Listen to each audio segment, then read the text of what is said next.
Мөнхийн эзэн түүнд хэлсэн: "Би өөрөө чамтай хамт байна. Чи Медиануудыг ганцхан хүнийг зохих мэд нам зохин устгаж чадна" гэв. Захирагч нар 6:14. Гидеон нь Израилийн хамгийн жижиг овг болох Менашиш овгийн хүн. Мөнхийн эзэн түүнийг дайснуудын эсрэг дуудан удирдах тэрхүү жижиг овгийнхан хүчрхэг амжилт гаргадаг. Гэтэл Гидеон ганцаардал дунд мөнхийн эзэнд найдснаар түүний хүчээр ялалт байгуулсан.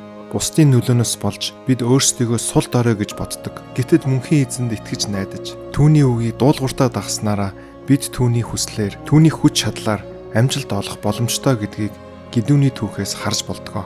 Мөнхийн эзэнтэй ярьцгаая. ертөнцийн эзэн минь биднийг сул дорой байдлаар биш, харин таны үгэнд итгэж найдаж таны хүчээр амжилт гаргахад минь удирдан дагуулаач. Иесусийн нэрээр ярьлаа. Амен.